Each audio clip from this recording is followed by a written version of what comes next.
শুভ সকাল বন্ধুরা।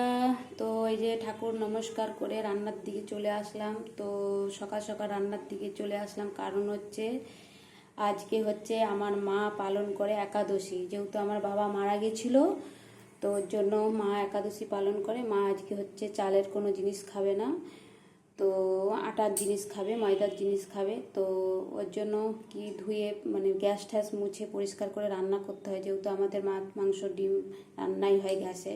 তার জন্য গ্যাস ট্যাস মুছে তো মায়ের জন্য আগে সকালবেলা খাবার বানিয়ে নিয়েছি। তো মাও খাবে, প্লাস আমাদের টিফিনও একবারে বানানো হয়ে গেছে। তো কি বানালাম সকালের টিফিনে আর মায়ের জন্য একই খাবার বানিয়েছি। তো দেখো, তো এদিকে বানিয়েছি গাওয়া ঘিয়ের পরোটা, আর বানিয়েছি সেমইয়ের পায়েস, আর বানিয়েছি পাতলা করে আলু চচ্চড়ির তরকারি, একটু ঝোল ঝোল করে, তেল মশলা বেশি দিইনি, হালকা করেই করেছি।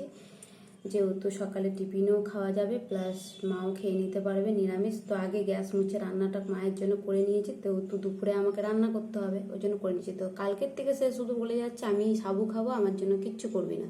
আমি বলছি ঠিক আছে, চুপ করে রয়েছে, আমি কিছুই বলিনি। তো সকালবেলায় ঘুম থেকে উঠেই ঠাকুর নমস্কার করে তাকেও চা বিস্কুট দিয়েছি, আমিও চা বিস্কুট খেয়েছি। তো সে এখন নেই আমার মা, আমার শেষ দিয়ে এসেছে বাজার করতে যাবে গেট বাজারে আমাদের এখানে।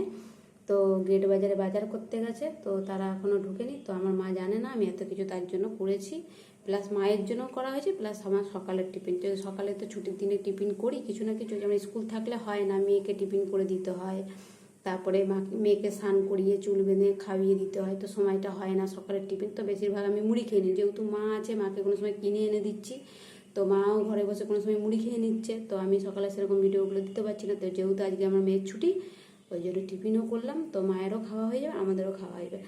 তো বন্ধুরা, পরে আবার নেক্সট ভিডিওতে আবার আসবো। সকলে সুস্থ থেকো, ভালো থেকো।